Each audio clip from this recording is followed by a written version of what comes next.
Hey everybody, it's your girl Angie. Welcome back to Kiss My Cheeks TV. It is time to do the weekend in reality reviews. That is such a tongue twister for me. Oh my God. Thank you all for coming over to Kiss My Cheeks TV and let's have a good time. I have an announcement first. I have not watched Love and Marriage Huntsville. So I know I'm 2 weeks behind.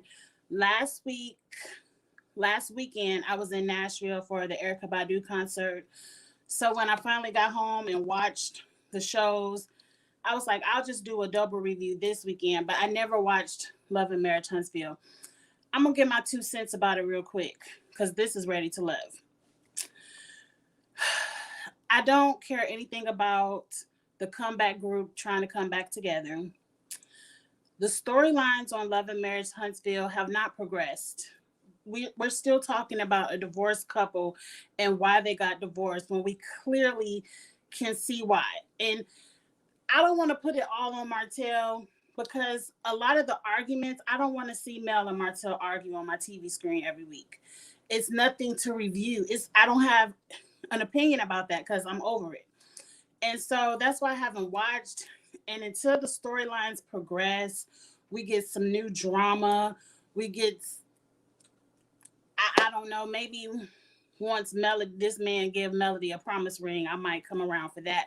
But until then, I haven't watched it. And I heard last week's or this weekend's episode was just a full 1 hour of Melody and Martell arguing and figuring this shit out.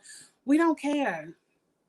Martell cheated on your ass for 5 years and has a baby by somebody else. And guess what, Melody?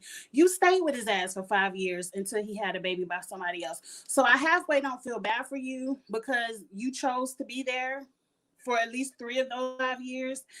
And can we progress the storyline? I think Melody, Carlos King, read the room of the ratings. No one cares about Mel and Martell anymore. So let's get into Ready to Love because this is also a show that I really like. I'm always rooting for these people to find love in real life. I just heard maybe a week ago that my favorite couple, Liz and Jason, broke up. I didn't care too much to dig into and figure out why. But they said it's official that they are no longer together. Is anybody still together from this show? I don't know. But let's just get into it. I'm going to start with last week's episode when it was the ladies' turn to send somebody home. They had that pool party. I didn't see anybody in a fabulous pool outfit. Like, I was underwhelmed with the pool attire. And we finally get to see these 2 new people. The 2 new people, one is Sydney. Sydney is the typical Instagram model. She's out here selling all the flat tummy tea. What else do they like to sell? Burst, diet lollipops, the big booty girls that that's her. Wrapped up in a bow. That's Sydney. And she does have a great bubbly personality. I'm sure somebody on this show want to be with her, but let's move on. Next we have Sean. Just throughout the past 2 episodes, all I learned about Sean is he wants some kids. Like, who on the show ready to pop some babies out, that's who Sean wants to be with. A good-looking gentleman, but not the most good-looking, so I wasn't like, ooh, wow, impressed that they brought Sean on, but let's get into it. For the most part, this episode, I was in the Twilight Zone. I couldn't believe the people that were coupling up. I was like, are we really falling for this? Are we really fighting over him? Like, let's get into it. Up first, Corey. I'm so happy he's gone. By now, everybody who's watching this has seen the past 2 episodes, so I ain't spoiling nothing. Corey is leaving notes around the pool for Courtney. And that's just Corey being corny, doing his corny thing, cut, paste, repeat, whatever he call it, copy and paste. And Courtney says she likes it. She says she's never had a man be that into her to do something so sweet. So she's just eating it all up. She's loving these little notes. You're my number one. You're so beautiful. I always wanted to be with you since day one. And I'm like, wasn't it on day one that all the ladies figured out Corey's game? but we still just gonna fall for it, even though it's day 5, 6, 10, whatever day it is. We just gonna continue to fall for Corey's game, even though his game has been cut, has been figured out. We know the rules from day one. But anyway, Courtney likes it. Moving on, Sabrina's having a conversation with Tyrone, and we all know that Tyrone. I've always said he had them crazy eyes. It was something about Tyrone. Can't put my finger on it, but he's a walking red flag. Um, he tells Sabrina, "Look, I know I said I got time for three ladies, but I don't even have time for the three. Shiloh is who I want. Shiloh is my wife. I can see myself marrying her, so I ain't got time to fool with you, Sabrina. I don't want to get to know nothing else about you. Shiloh is it." Now, by the end of the episode, we figured out that he ain't never even been on a date with Shiloh, so something ain't right up there. But moving on, Sabrina was a little bit in her feelings. She was taken aback, like, "Oh, you couldn't at least even get to know me." I'm like, "Sabrina, did you really want Tyrone?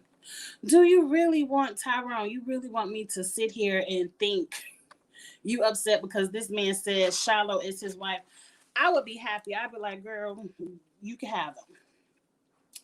Now we're up to Camille. Camille is one of those people that can't control her facial expressions. Like whatever she's thinking in her mind is on her face. When Sydney walked out, she had the screw face, like, ugh. Every time someone says Cornelius's name, it's, oh, are you talking about my man? That's my boo. Crazy, crazy. Why can't Tyrone and Camille be husband and wife? I guess two crazy people can't get together. That'll be team too much. Cornelius was having a conversation with someone. I want to say Mumin. I don't recall the conversation. She's walking around telling everybody that's her boyfriend, and I'm like, "Girl, that's not your boyfriend. That's not your boo." Oh, this production just want Camille to be here so we can make fun of her, right? So we could laugh at her, because I'm like, I've never seen a Black Widow be thirsty. Like, she's a self-proclaimed Black Widow. She's been engaged 3 times. She tell the men they can love me, but I leave them. I'm like, do they really know you? And then you not having no sex either. Like, girl, how you getting these men with your crazy? I don't know. But let me tell you something. One thing, I probably shouldn't say this, but one thing my mom always,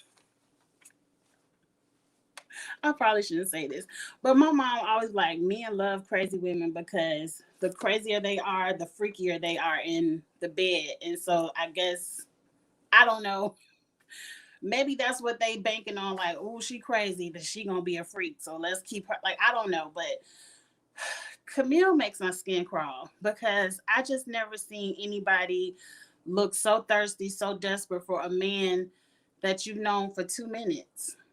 You don't even know this man for real. But let's move on. Let's move on.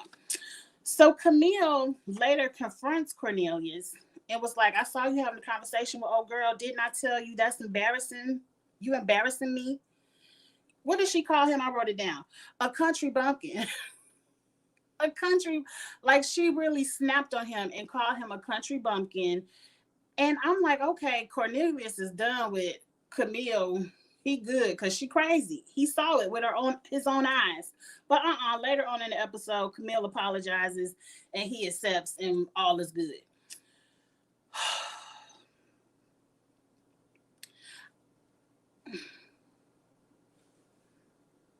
If y'all know what it is, put it in the comments. I just don't, I'm not grasping, why do y'all want to be around this energy? She's negative to everyone. Up next, Frank knows Sydney. Frank gives Sydney a hug. I'm assuming they have two mutual friends, and Frank is like, "I'm so happy to finally meet you. I've known so much about you." Of course, Sydney is gorgeous. Frank just seemed a little thirsty for me. Like, if you was really into this girl and you really was that attracted to her and really wanted to date her, and you all had a mutual friend, it didn't take nothing but, "Hey, can you introduce me to Sydney? I really want to get to know her." But let's move on from that. Aisha and Sean had a really good conversation. I really liked Sean and Aisha's conversation. He brought her some flowers. I forgot what he said they were for, but I know the red one was for love. And she really liked that. And she started talking about her children. And at the end of the day, I like their conversation. I like their chemistry. But it seems like with Sean, if you aren't willing to have no babies, I can't waste my time. I can't fall in love with you and it not be no babies in the future. I understand that, but I also understand Aisha. She was like, I didn't have my kids in my 40s. I want to be naked on the beach having a margarita, having a good time. Me too. Me too. Like, I'm already married. I don't have my ring on because I'm getting ready to go to the gym. But if I was single, it's closed. I'm not trying to pop out anything for you. I'm trying to be on the beach with a margarita too. So I understand Aisha, but also understand a man who doesn't have kids. He may want some of his own. Hey, is that Mari? How you doing? I see you in the chat. I'm so happy you made it. Ready to Love isn't a normally like set schedule live that I do. I need to make it set, but the weekend and reality reviews, my weekends could be so crazy. I might get it up on a Sunday or a Monday. You just never know. But I'm so happy you made it. I'm so happy you made it. Up next, Mumin now Corey. Mumin tells Corey, I know about the notes. What's the girl name? Tasia. We ain't seen Tasia in 2 weeks. Tasia told me you was leaving notes for Courtney around a pool party. What's up? Corey has the nerve to say, but did you see me? Did you see me leave a note? I can't stand him. I'm happy he's gone. He then, brings in the deny. He just denied. I ain't do it. Did you see me do it? It wasn't me. I don't know who left them notes for Courtney. And I guess Mumin is buying it, but I just don't get it, girl. He was like, well, you know what? I want us to have a deeper connection, some deeper emotions. Why don't you come over to my mama house and meet my people? Because and she was like, yeah, he really does want to do something deeper because I know how he feel with his family. Girl, wasn't it just last season? It was people introducing everybody to their mama. People don't care about their mama. I know one thing. I told my son, and he only 18, but I let him know, don't bring people over here that's not serious because I don't want to be fake and phony. Only bring the serious ones over here because I ain't got time. Anyway, it's time to get up with Tommy. We finally get the confrontation of Courtney Mumin talking about Corey, and they're like, oh, Corey said he ain't leave you no notes. And I'm like, Mumin, are you dumb? I wouldn't even have said that. I would have just vote Corey off. I'm happy y'all did, but I guess we have to get the drama of it out. And Courtney was like, yes, he did. And Mumin was like, well, he said he want to have a deeper connection with me because I'm going to see. No, that's not what. I think Courtney was the one who said that. Mumin said, Corey said I was his number one. And then Courtney tore up her notes and was like, he said I was number one. I don't know who number one. I'm like, y'all really wanted to put all y'all eggs in the Corey basket? That's really the basket you thought was going to get you to the end of the show? Okay. Courtney brings up, well, he wanted to take me to see his mama. And Mumin was like, I knew it was some bullshit when he asked me. And at the end of the day, Corey went home. They also didn't like Tyrone because Tyrone said Shiloh was his wife, and Shiloh was like, look, I ain't on the same page as him. I want to move around. I want to date. I want to move around. And then I think who else was in the hot seat? I wrote it in my notes. It was Tyrone, Corey, and Sean. They didn't like Sean because they said Sean was like Tommy on Martin, and Sean didn't have no job. That was funny to me. I don't remember what Sean's job is, but I think he's an artist and he might be some kind of entrepreneur. people do artistic stuff for money all the time. So I ain't gonna shade nobody for being an artist and being independent. He ain't asking you for no money for his rent, so why you worried about it? But moving on. Shiloh is having a date with Tyrone, and this is where Tyrone is like, I'm so happy this is our first date. And I'm like, how is this your wife and you have not had a first date? Crazy. But Shiloh breaks it off with him, which is great. And my heart, when I was watching it, my heart sank because I was like, I know y'all ain't letting Corey stay. But now Courtney went on and sent Corey ass to the house too. And I was like, thank you. 2 men go home, thank you. Like, because I couldn't have took another week of Corey and his corniness. So let's move on to the current episode where it's now the guy's turn to send a lady home. And I will admit this week I kind of felt like 2 ladies were going home because they sent 2 men home last week, but they didn't. So I'm kind of happy for that. But Tommy says this is the week where you have to date someone that's not your number one, that you don't have a connection with, just so you can see if you have a connection with someone else. I like that week when they do that. Let's get into the dates. I didn't really see any real chemistry this week of dating someone who's not your number one. I think I had one favorite this week. But let's do the roll call. Let's see what happened. Walter and Zadia went to go get pedicures. They were cute. Little cute conversation, but I didn't see any chemistry. Walter doesn't want Zadia, and Zadia doesn't want Walter. Walter was saying something about, because Zadia was saying something like, you choose me, and he was like, no, women choose the men. And I'm like, I mean, in modern day society, 2021, I guess a woman can choose a man. We can do anything, but the history of it all, men usually choose women. Men usually approach women. But you know what? I'm going to be a modern lady and be like, yeah, you can choose a man too. Who cares? Let's move on. Next, Sean and Sabrina had an interesting conversation. Everything with Sean leads up to the kids. Sabrina is talking about her daughter, how I forgot what she said about her daughter, but who cares? And she's also speaking Korean, which I thought was, I guess she's half Korean. I don't know. But she was speaking Korean and I really liked it. I think it's cute when people know other languages. I don't know any other ones, but I like when people speak foreign language. You were surprised by that comment. I was surprised by it too. I didn't understand what he meant by women choose the men. I'm not impressed by any of the men this season. And I wrote it in my notes somewhere. I feel like every woman here is having a vulnerable moment. They're opening themselves up. They're giving out their whole truths.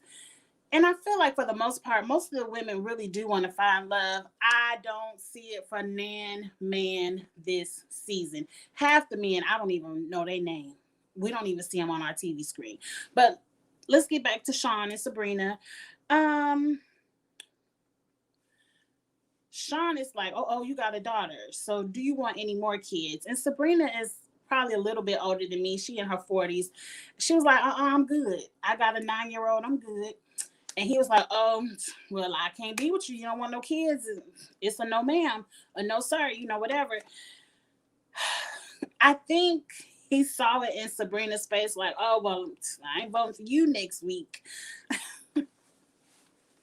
Sean had like, it seemed like I don't want to say come to Jesus because I don't want to put him in his foolishness, but he had a moment where he counted up his votes and he was like, I need some of the ladies here to vote for me or I'm going to be gone next week. So he was kind of like, I understand his perspective of, I don't want to fall in love with you.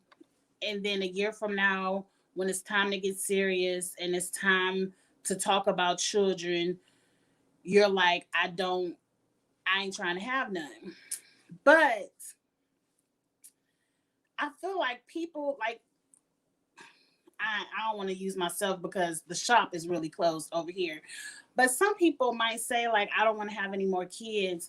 But once they fall in love and get married, they might be willing to have another baby for their husband. But right now, I ain't in love with you. I'm just now learning your name, learning what your favorite color is. So right now, it's a hell no. I don't want no more kids. I feel like you should date because look at that girl Jeannie Mai. She was all up and down TV talking about she don't want no kids. She divorcing her husband so he can go out there and have a baby. And look, her and Jeezy getting ready to have them a little baby in a couple of months. So it might be a Jeannie Mai in there who, if she falls in love with you, she might have a baby. Hey Charles, I didn't know you watch Ready to Love, but thank you for stopping by. Um, but at the end of the day, um, Sean realizes he needed a vote, so he told Sabrina, "Look, you might not want to have a baby, but let's do a second date. So at least next week you can vote for me." Let's move on. Aisha and Phil were the only couple that I liked this week. Um, Phil did say Shiloh was his number one. I do like Shiloh. It's something about Shiloh's energy and her vibe that I can see how she can just draw men to her. She's very sensual, a beautiful woman, but very sensual and just I like her energy. Um, Phil is the one. Remember when Aisha got into a car accident? Phil is the one who came to Aisha after the accident and make sure she was okay because the lady was like, "She good, Phil coming over there." I thought, I always thought, was Frank Aisha's number one? Aisha is a lady on this show. I want to find love. It's always one lady, Aisha and Sabrina. I really like. I just don't see nobody here for her, but I do like Phil. I like Phil, and I feel like their conversation was genuine. The chemistry was easy. You could tell that they talked behind the scenes, talk on the phone all the time. Their conversation was easy. It wasn't no, what's your favorite color, what you do for a living. They were talking, which is what I like to see on the show. Um, Phil brought up the kids again, and I guess it's a TV show. We gotta watch it, but I just feel like when you're dating, that's not. I don't know, and you could say I've been off the market for too long, but that's usually not one of my first two questions I ask people: Do you want kids or not? Because I'm just trying to get to know you. Can we just go out and have some fun? I don't know. I don't know. He brings up the kids, and Aisha is finally honest, and it's like the reason why I tell people no to no more kids is because I don't carry my children well. She was like, she almost lost the two children that she does have, and she did have a miscarriage with another one, and she doesn't want to put her future husband through the trauma of getting pregnant and losing a baby because it's hard for her to carry children. And she cried and she was vulnerable. I appreciated that moment. I appreciated the honesty, but it's another example of these women being so open and honest just for these men to shit on them anyway. So I would have just told them, hell no, I ain't having no more kids and I want to be naked on the beach. Especially when Phil ain't your number one. Like, why you ain't. No judgment. Let's move on. Camille and Naeem. This was a wreck from the beginning. Oh, I'm sorry for opening my eye up like that, but my eye was itching. I want to know why Camille is here. If Cornelius is your boo, you roll your eyes at everybody who says Cornelius' name. You roll your eyes at every man who's not Cornelius.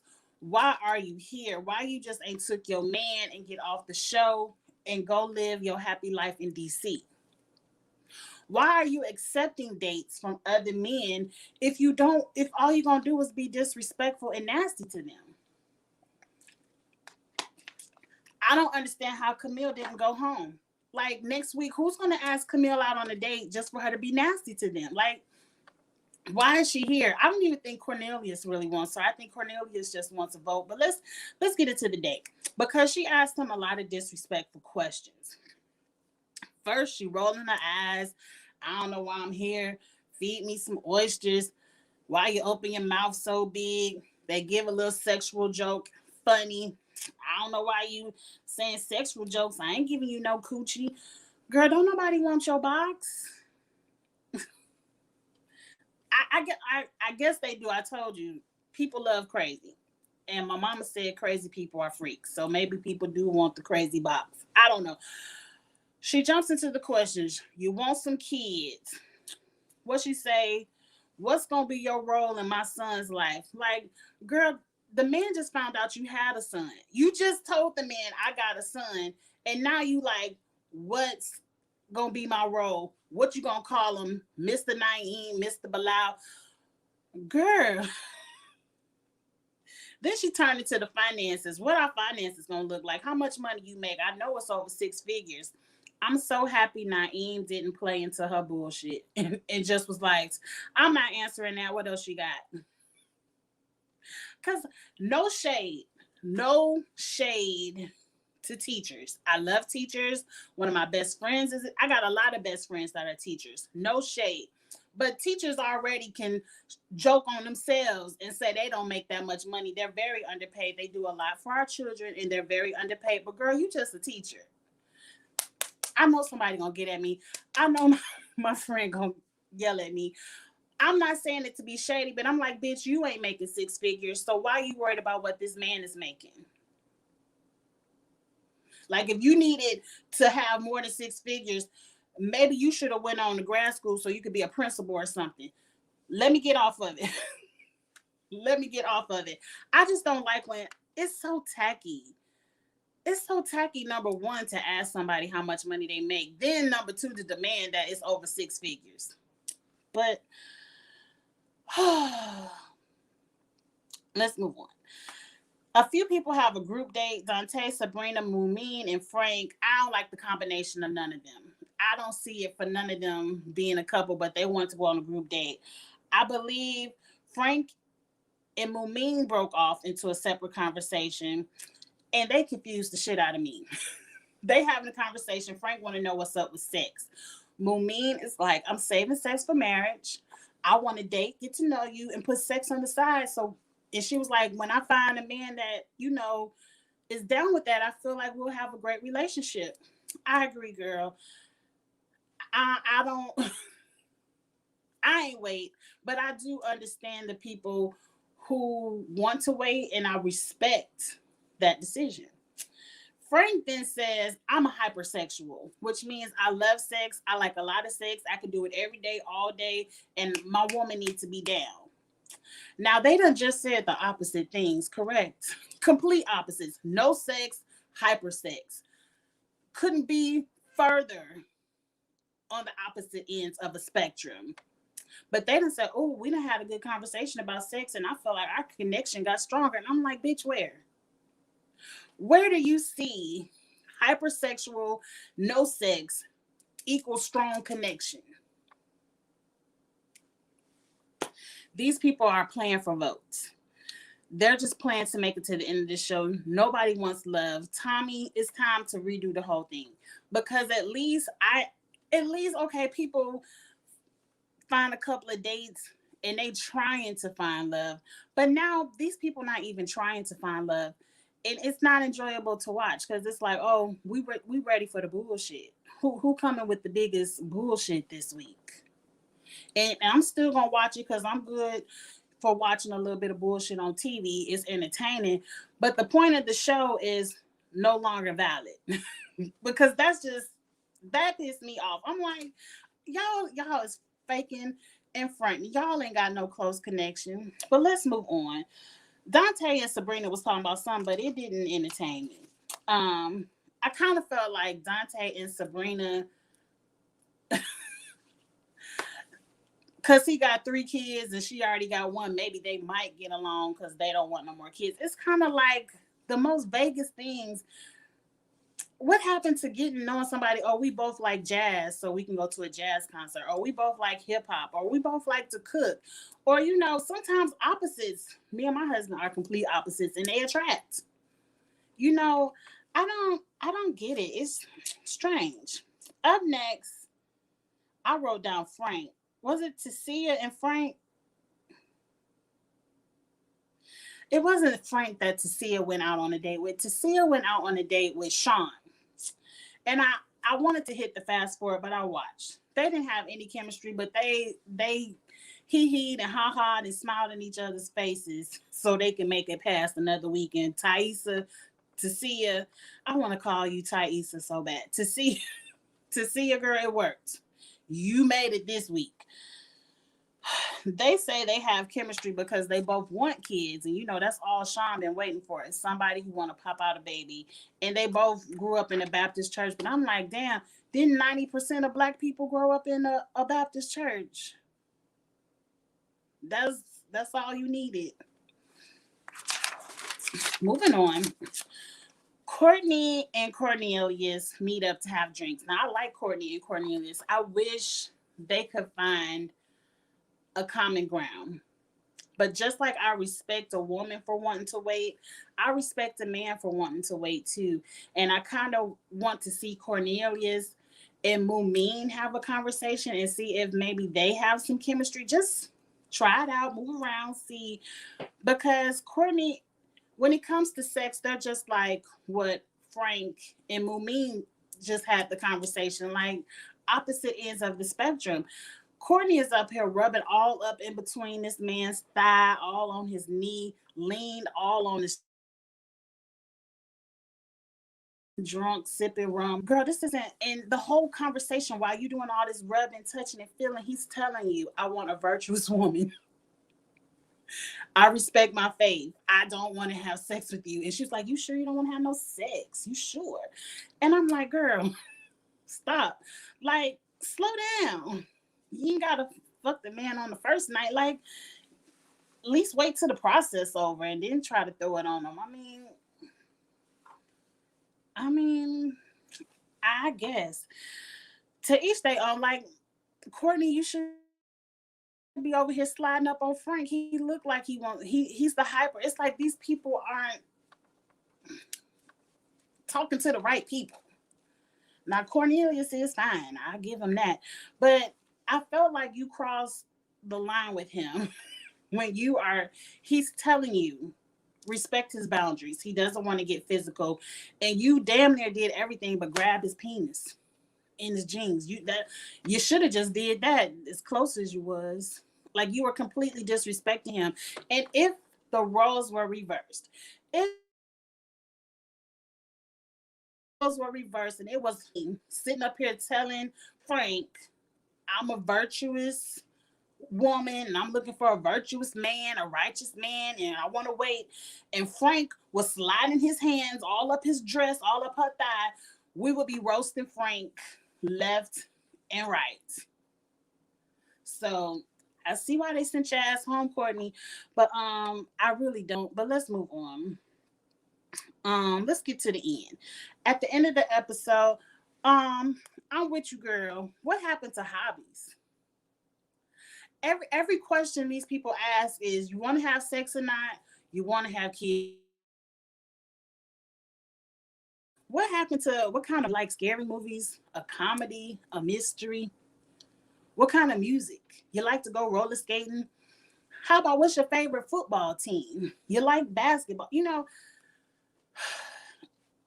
And it's every week. That's what makes this show hard to watch. It's like we gonna watch them have these same conversations next week. You still want to have some kids? You still don't want to have any sex? Let's move on. At the end of the day, Courtney and Camille on the chopping block. One of you got to go home. Now, if both of them would have went home, I would have been happy. But for the fact that they sent Courtney home over Camille, my mind was blown. My mind was blown. I said, y'all gonna tell Camille you not ready to leave this show yet. We just need you to be nicer to some other men, give some other men a chance. She done already told you. Camille is equal to Tyrone. She done already told y'all Cornelius is her boo, her man. She done told Cornelius, I don't want you talking to no other women. You embarrassing me. She don't want none of y'all. But we gonna give her another chance. So I guess Cornelius can have a vote next week. You telling me none of y'all men think Courtney is attractive? Want to give Courtney a shot? Some of y'all need a chance. Naeem, you barely on the show. You need to and she got the natural hair, little bit of makeup. You need to be over there talking to Courtney. Dante barely on the show. Phil, until you had that conversation with Aisha, I didn't even know who you were. Who? Some of y'all need to pick it up. But anyway, I'm over it. Courtney went home. Production is here to use Camille. And Camille, if you're not an actress, if you're not on here giving us your best acting audition, I need you to recognize that you're about to get used. They're about to make a fool of you. They're about to make you look like the crazy woman of the season. And so everyone can roast and drag you at the reunion. So we can tweet about you and become a meme. But some people want to be famous and want the attention by any means necessary. I kind of feel like she knows what she's doing. Because it's no way all these men are falling in love with you and you acting the way that you acting. It's no way. But see, I ain't no man. I don't know what men fall in love. It's very confusing to me. I don't understand why Camille is here, but I'm sure she's gonna give us some entertainment. But at least she's gonna give us something to talk about next week. So that's all I have to give this week for Ready to Love. Real Housewives of Potomac reunion part 1 and part 2 will be up tomorrow because I'm getting ready to go to the gym, so I don't have time to do it tonight. I'll do Potomac tomorrow. And again, if you didn't watch the beginning of the live, I ain't watched none of the Marriage Huntsville and until the storyline progresses, because as long as we talking about the comeback group and Mel and Martell arguing, I ain't got nothing else to say about it. So it ain't even worth me to waste my time for y'all to try to watch it. Then it's nothing else to say. Anyway, I'm off to the gym. My back feels a little bit better. I'm about to go do some good stretches and kind of help it feel better. Plus, I'm getting back into my workout routine. So if this is your first time here, go ahead and like the video. Go ahead and hit subscribe. I do a lot of competition reality shows and a lot of the dating shows. A new dating show on Netflix, and they have a voiceover called Something About Love with a Lie Detector, and it looks so good. And I'm just trying to decide, do I want to sit down and listen to this voiceover? Netflix, do that show, that same concept with English speaking people, because the concept is really good. Like they catching it, and then it's all for money. I guess if you lie, you lose money. It looks good. I might watch it and review it. I don't know. But anyway, come back next week for the weekend reality reviews. I will see you all later. Have a good night. Thank you for watching. Bye.